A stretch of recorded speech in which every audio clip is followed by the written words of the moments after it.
And this is our last recording for today. This is V.I. Lenin's Where to Begin. And we have a footnote already. It was published in Iskra and reissued by the local social democratic organizations as a separate pamphlet. The Siberian Social Democratic League printed 5,000 copies of the pamphlet and distributed it throughout Siberia. The pamphlet was also distributed in Samara, Tambov, Nizhny and other Russian cities. A reminder, we are looking for input about essentially how the working class should be organized to bring about the dictatorship of the proletariat. Okay.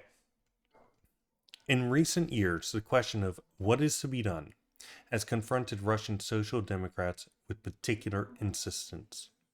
It is not a question of the path we must choose, as was the case in the late 80s and early 90s, but of what practical steps we must take upon the known path and how they shall be taken.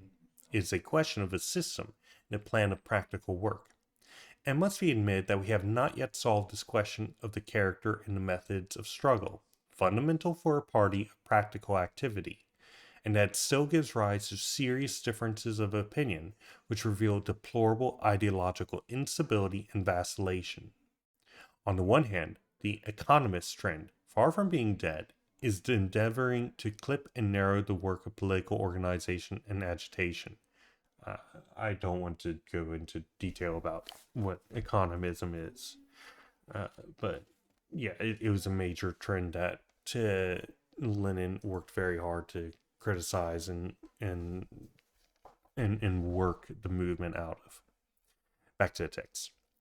On the other, unprincipled eclecticism is again rearing its head, aping every new, quote, trend, and is incapable of distinguishing immediate demands from the main tasks and the permanent needs of the movement as a whole.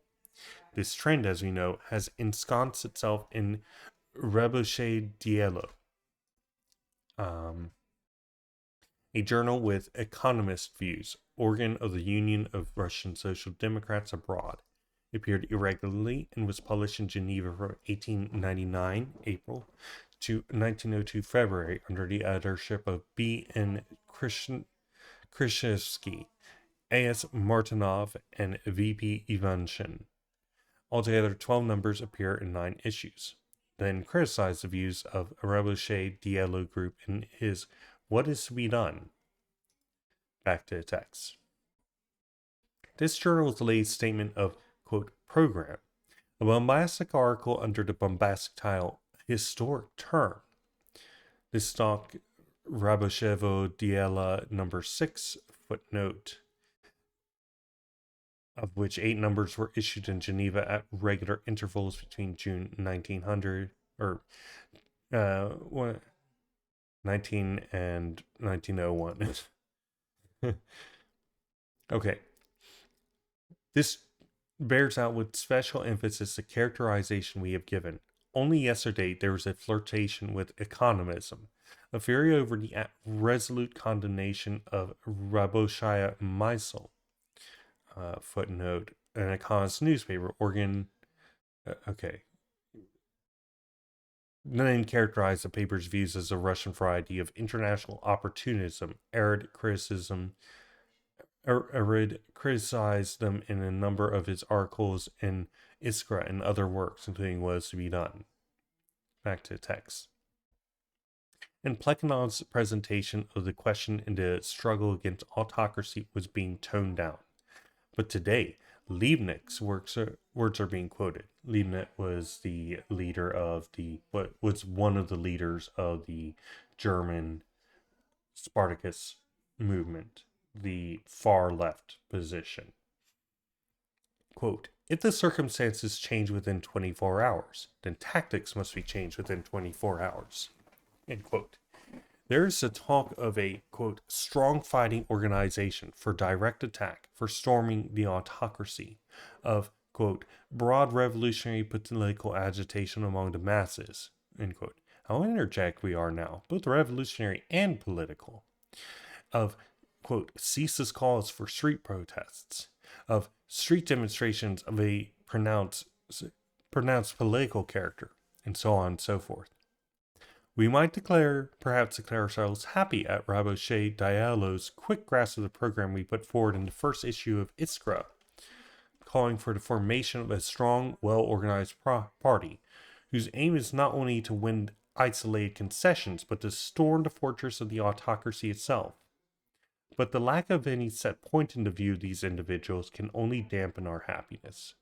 So, footnote references the article, The Urgent Tasks of Our Movement, which is published as the leading article in Iskra number 1, December 1900.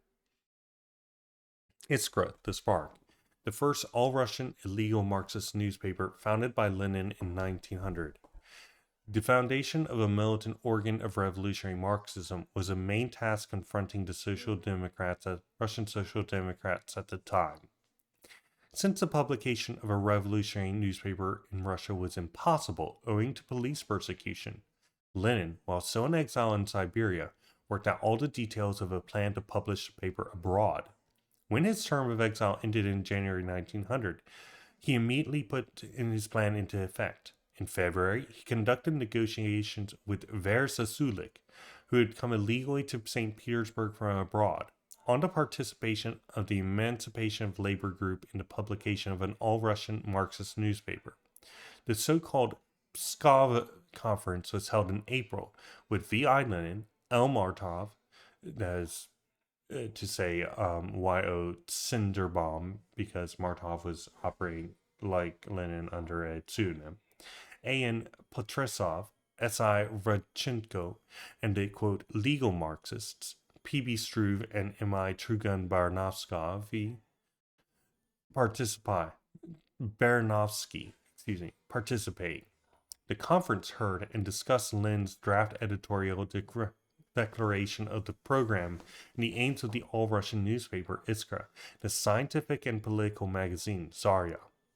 Lenin visited a number of Russian cities, St. Petersburg, Riga, Pskov, Nizhny Novgorod, Ufa, and Samara, establishing contact with social democratic groups and individual social democrats, obtaining their support for Iskra.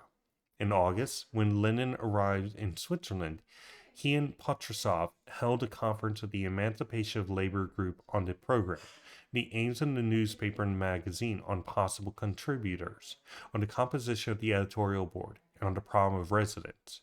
For an account on the whole founding of Iskra, see the article, How the Spark Was Nearly Extinguished. Wow, this is a long footnote. But it's a good one. The first issue of Lenin's Iskra was published in Leipzig in December 1900, and ensuing issues were published in Munich. From July 8, 1902, it was published in London, and from the spring of 1903 in Geneva.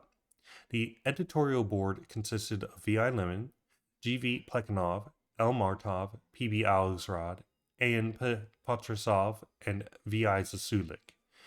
The first secretary of the editorial board was I.G. Smidovich Leman. From the spring of 1901, the post was taken over by N.K. Kropskaya, that would be Lenin's wife, by the way, who is also in charge of all correspondence between Iskra and the Russian Social Democratic organizations. Lenin was actually editor-in-chief and the leading figure in Iskra. He published his articles on all important questions of party organization, the class struggle of the proletariat in Russia, and dealt with the most important events in world affairs. Iskra became, as Lenin had planned, a rallying center for the party forces, a center for the training of leading party workers. In a number of Russian cities, St. Petersburg, Moscow, Samara, and others, groups and committees of the Russian Social Democratic Labor Party, the PSDLP, were organized along Lenin's Iskra line. Iskra organizations sprung up and worked under the direct leadership of Lenin's disciples and comrades in arms. N.E. Bauman, I.V. Babuskin, S.I. Gusev, M.I. Kalinin, G.M. Krzyzewski, and others. The newspaper played a decisive role in the struggle for the Marxist Party, defeat of the economists, and the unification of the dispersed social democratic study groups. say circles, excuse me. This is a useful paragraph. And actually I need to make sure that the distinction is clear. Excuse me. Okay. On the initiative and with the direct participation of Lenin, the editorial board held up a draft program of the party, published in Iskra number 21, and prepared the Second Congress of the RSDLP, which was held in July and August 1903. By the time the Congress was convened, the majority of the local social democratic organizations in Russia had joined forces with Iskra, approved its program, organizational plan, and tactical line, and accepted it as their leading organ. By a special resolution which righted the exceptional role played by Iskra in the struggle to build the party, the Congress adopted the newspaper as the central organ of the RSDLP and approved an editorial board consisting of Lenin, Plekhanov, and Martov. Despite the decisions of the Congress, Martov refused to participate, and numbers 46 and 51 to 51 were edited by Lenin and Plekhanov. Later, Plekhanov went over to the Menshevik position and demanded that all the old Menshevik editors, notwithstanding their rejection by the Congress, be placed on the editorial board. Lenin could not agree to this, and on October 19th, November 1st, New Style, 1903, he left the Iskra editorial board to strengthen his position in the Central Committee, and from there to conduct a struggle against the Menshevik opportunists. Issue number 52 of Iskra was edited by Plekhanov alone. On November 13, 1903, Plekhanov, on his own initiative and in violation of the will of the Congress, co-opted all the old Menshevik editors onto the editorial board. Beginning with issue number 52, the Mensheviks turned Iskra into their own opportunist organ. Okay. Good history, good text. On that note, back to the text. We might perhaps declare ourselves happy at Raboshe Diello's quick grasp of the program we put forward in the first issue of Iskra, calling for the formation of a strong, well-organized party whose aim is not only to win isolated concessions, but to storm the fortress of the autocracy itself. But the lack of any set point of view in these individuals can only dampen our happiness. Raboshe Diello, of course, mentions Liebknecht's name in vain. The tactics of agitation in relation to some special question, or the tactics with regard to some detail of party organization, may be changed in 24 hours, but only people devoid of all principle are capable of changing in 24 hours, or, for that matter, in 24 months, their view on the necessity, in general, constantly, and absolutely, of an organization of struggle and of political agitation among the masses.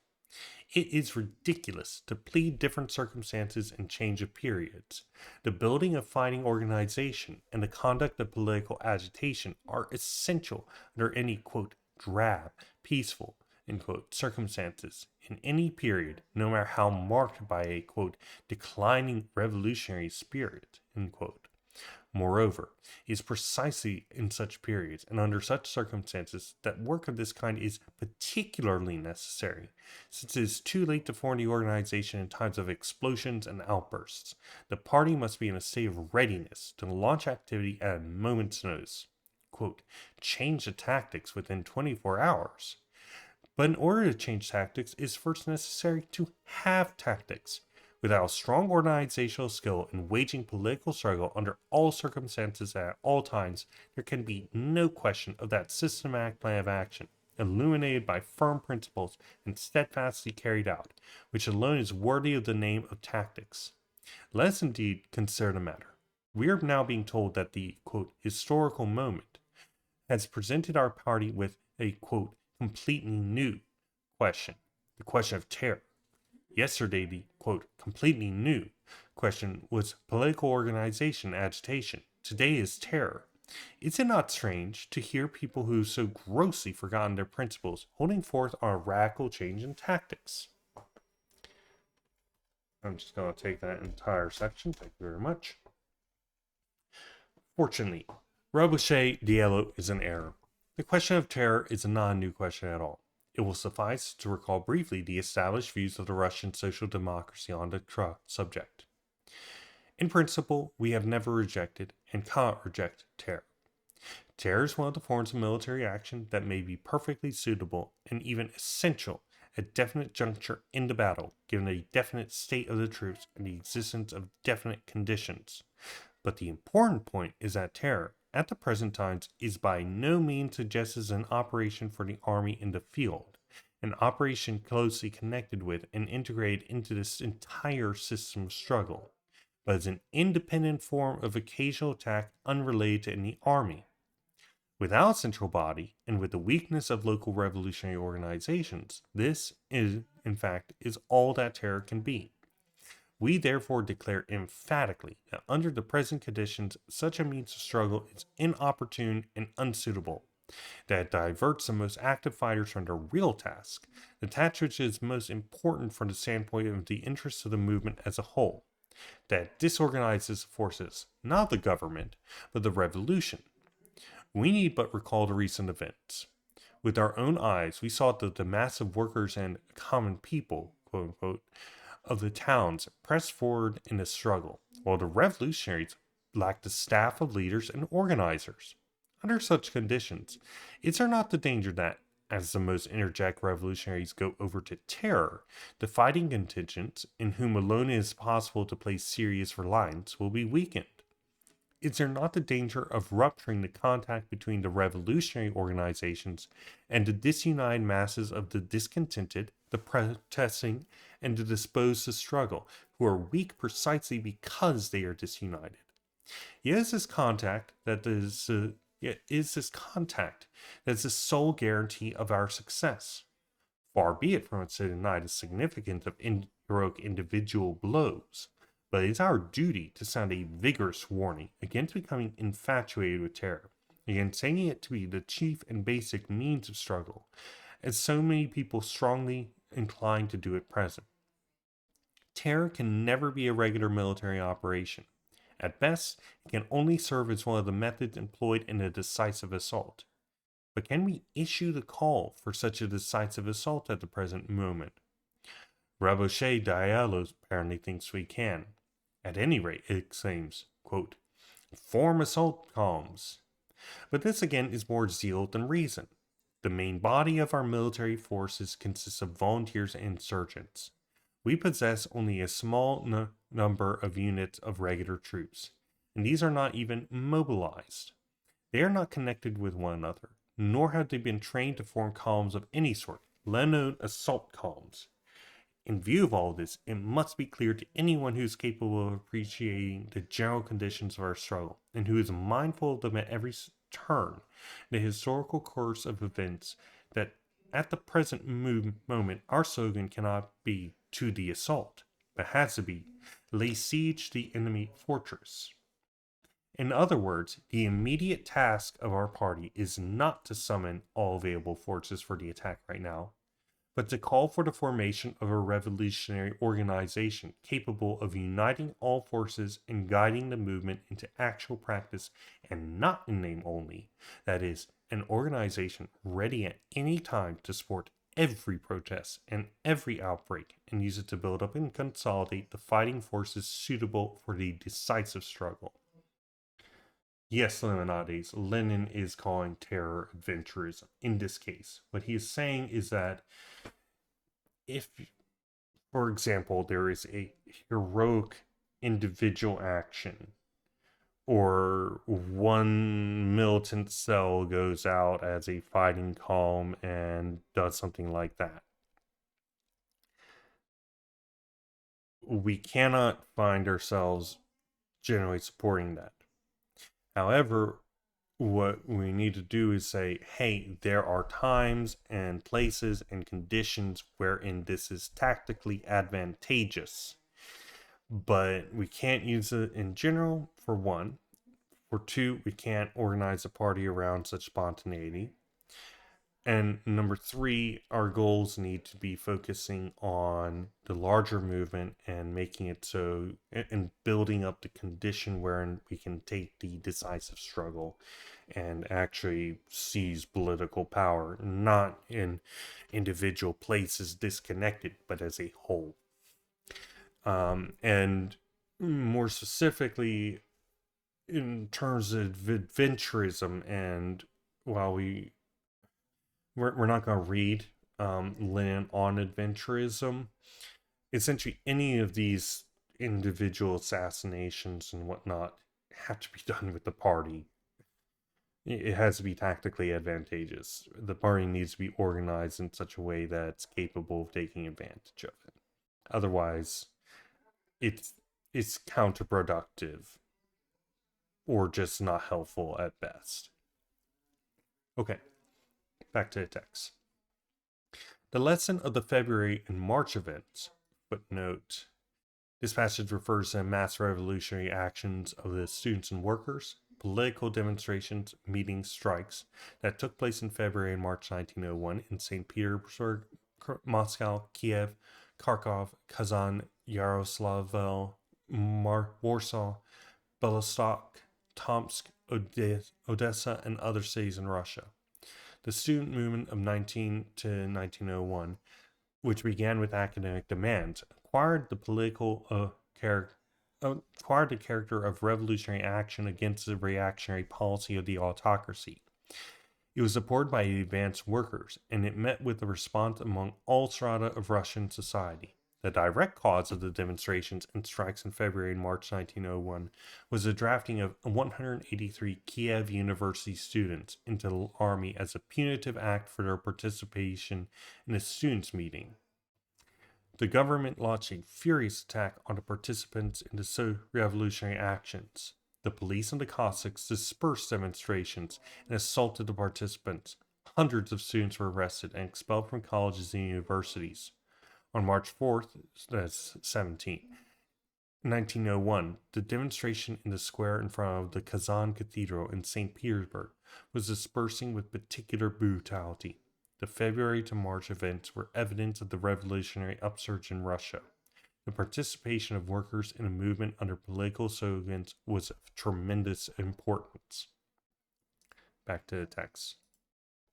The lesson of the February and March events has been so impressive that no disagreement in principle with its conclusion is now likely to be encountered. What we need at the present moment, however, is not a solution of the problem in principle, but a practical solution. We should not only be clear on the nature of the organization that is needed and its precise purpose, but we must elaborate with a definite plan for an organization so that its formation may be undertaken from all aspects. In view of the pressing importance of the question, we, on our part, take the liberty of submitting to the comrades a skeleton plan to be developed in greater detail in a pamphlet now in preparation for print. And that pamphlet is what is to be done. I don't think that constitutes as a pamphlet.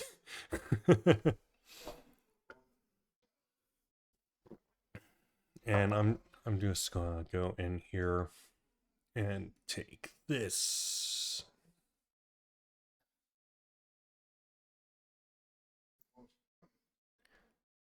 And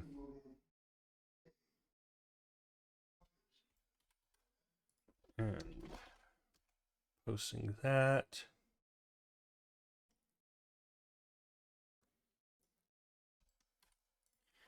And that. Okay, sorry.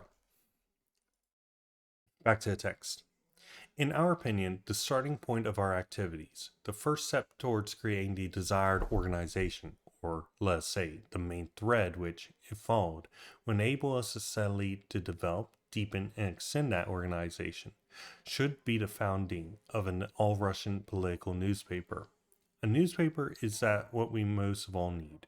Without it, we cannot conduct that systematic, all-round propaganda and agitation, consistent in principle, which is a chief and permanent task of social democracy in general, and in particular, the pressing task of our movement, when interest in politics, and questions of socialism have been aroused among the broadest strata of the population.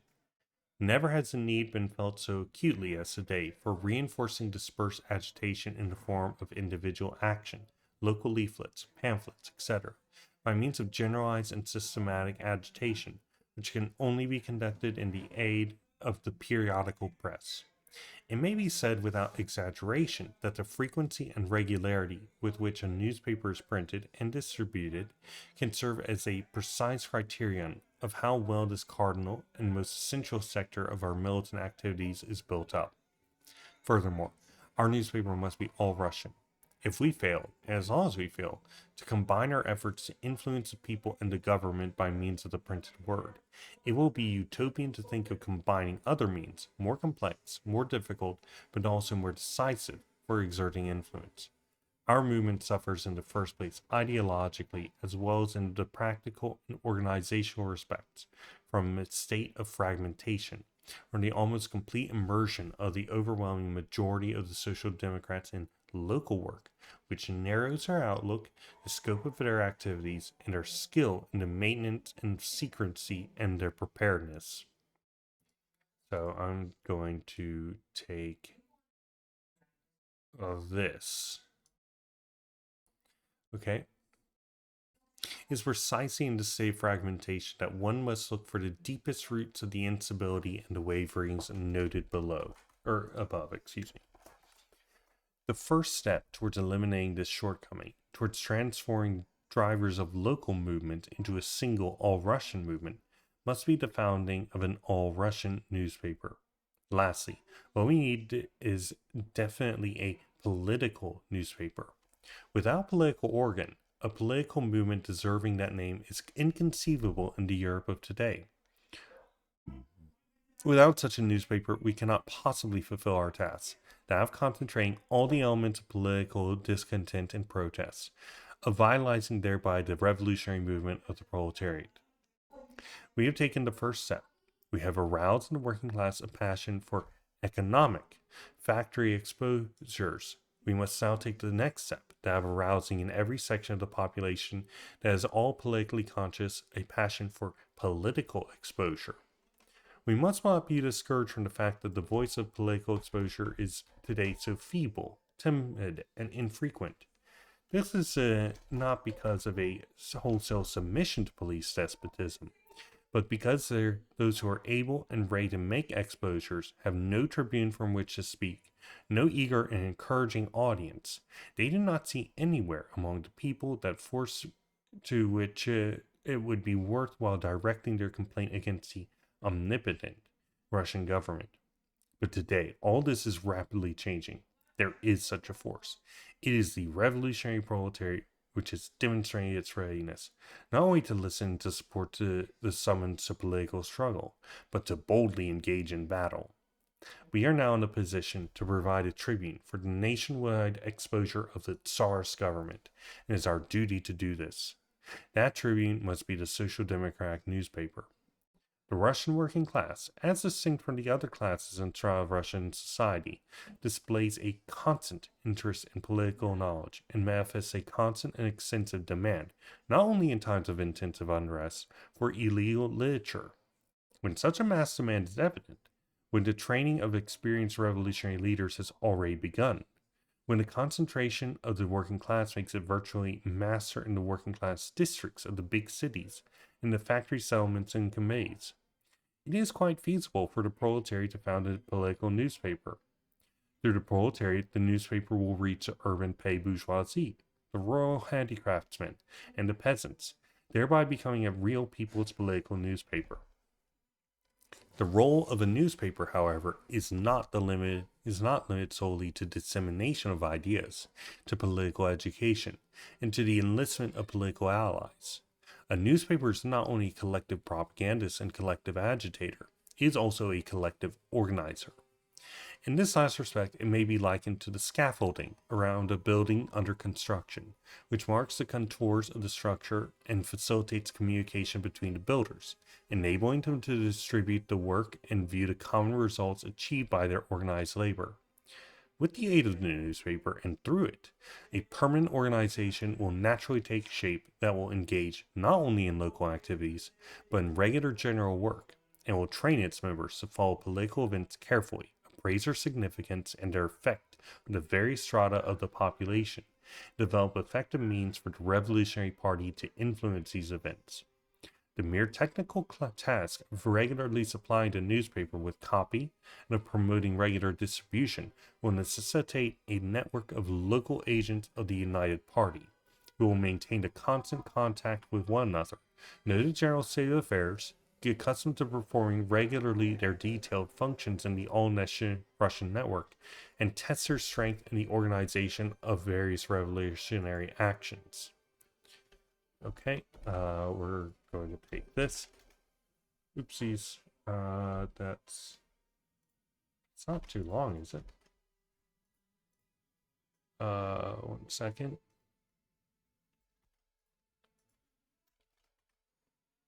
It is too long. Wow.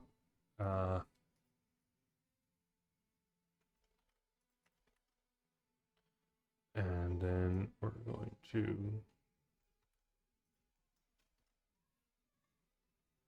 And then... There's no way that this is too long.